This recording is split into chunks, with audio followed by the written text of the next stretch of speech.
Pernah nggak kamu duduk di kamar sambil melamun, nonton TikTok tentang cara membangun dana darurat 12 kali pengeluaran, lalu kamu mikir, hah? Gaji aku aja udah bocor sebelum tanggal 15. Ini nyimpen duit gimana ceritanya? Kalau pernah, selamat, kamu tidak sendiri. Bahkan mungkin kamu sedang duduk di atas populasi bernama kelas menengah, yaitu makhluk ekonomi yang katanya mapan tapi dompetnya goyang terus tiap akhir bulan. Dan, ya, mereka ini punya satu PR yang seakan-akan nggak pernah selesai, bikin dana darurat. Padahal, kalau ditanya, hampir semua orang setuju bahwa dana darurat itu penting. Kayak asuransi, sabuk pengaman, helm saat naik motor, hal-hal yang bikin hidup aman. Tapi seringkali dipinggirin. Alasannya macam-macam, dari yang logis sampai yang absurd. Tapi benang merahnya satu, bikin dana darurat itu kayak ngejar bayangan. Selalu kelihatan mungkin, tapi pas dideketin, lenyap. Kelas menengah itu aneh. Mereka bukan orang miskin, tapi juga nggak kaya. Punya motor, punya HP, bisa jajan Starbucks sebulan sekali, tapi juga bisa mendadak miskin pas servis motor bocor 500.000. Mereka kerja dari Senin sampai Jumat, lembur kalau perlu, nungguin gaji tiap akhir bulan kayak anak kecil nungguin ulang tahun. Tapi begitu duit masuk, entah kenapa langsung habis. Dan bukan cuma karena boros, banyak yang ngerasa, aku udah hidup hemat kok, tapi kenapa susah banget nabung? Nah, di situ letak masalahnya. Kelas menengah hidup dalam paradoks. Mereka diharapkan mandiri secara finansial, tapi sistemnya seringkali bikin mereka kejar-kejaran sama kebutuhan. Bayangkan ini, gaji 7 juta, dipotong kosan 1,5 juta, makan harian bisa 1,5 juta juga, transport 500.000, bayar cicilan motor 800.000, kebutuhan rumah, pulsa, kuota, sesekali jajan, tambah lagi 1 juta. Belum kalau ada yang kawinan, lahiran, atau ada sales e-commerce yang lagi kampanye diskon 80% buat barang yang nggak kita butuh-butuhin banget tapi entah kenapa pengen dibeli. Dari situ, yang bisa disisihin tinggal sisa napas. Dan disitulah rencana dana darurat sering berakhir jadi doa daripada kenyataan. Salah satu jebakan yang bikin kelas menengah sulit bikin dana darurat adalah ekspektasi sosial. Masyarakat kita senang banget sama yang tampak, kerja udah capek-capek, masa gayanya kayak belum sukses? Alhasil banyak yang terpaksa tampil.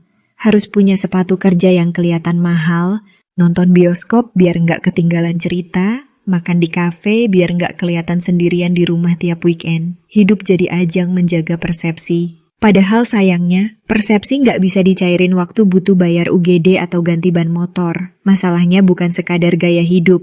Kadang memang realita ekonominya seketat itu.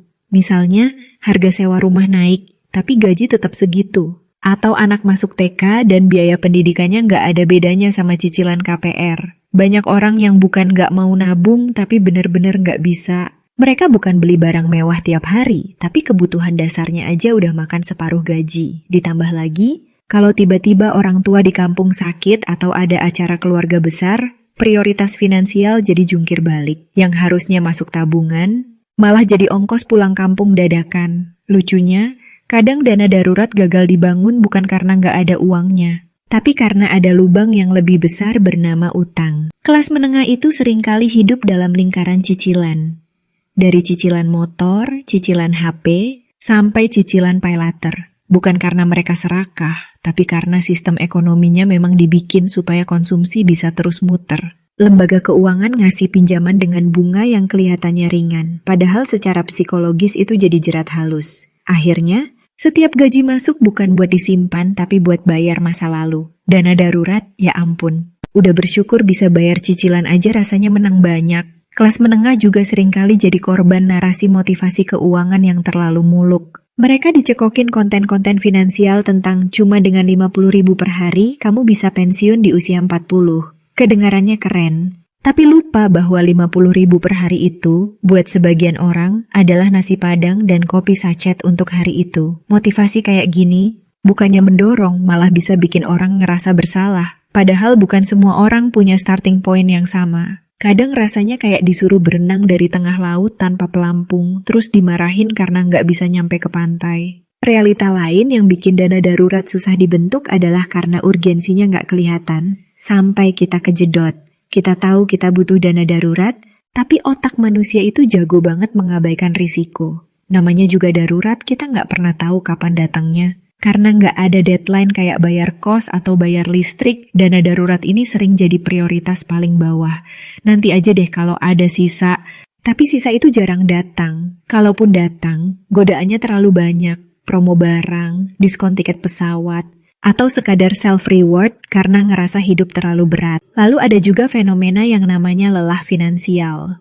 Kelas menengah itu hidup di antara tanggung jawab yang berat, tapi seringkali nggak dapat privilege cukup buat bernapas. Mereka ngasih uang ke orang tua, nabung buat anak, tapi juga harus jaga diri sendiri supaya nggak tumbang. Bebannya bukan cuma ekonomi, tapi juga mental. Dan dalam kondisi seperti itu, mimpi membangun dana darurat terasa kayak luxury item. Bukan karena nggak penting, tapi karena terlalu banyak hal yang harus ditambal duluan. Sementara itu, sistem ekonomi kita juga nggak terlalu ramah buat mereka yang mencoba menabung. Inflasi, harga barang naik, gaji stagnan. Uang yang ditabung pelan-pelan malah kehilangan nilainya. Belum lagi kalau ditaruh di rekening biasa yang bunganya nggak nutup biaya administrasi. Makanya, nggak sedikit orang yang mikir, ngapain nabung, mending dibelanjain aja sekalian. Dan ketika pola pikir kayak gitu makin menyebar, dana darurat pun makin kabur bentuknya. Tapi meskipun rumit, bukan berarti nggak mungkin. Seringkali yang dibutuhkan adalah perubahan perspektif, bukan perubahan gaji. Meskipun kalau gaji naik tentu lebih enak. Dana darurat itu bukan soal angka besar yang langsung bisa dikumpulkan. Kadang mulai dari 20.000 seminggu juga udah langkah bagus. Tapi butuh pendekatan yang realistis dan nggak bikin orang ngerasa bersalah tiap lihat saldo.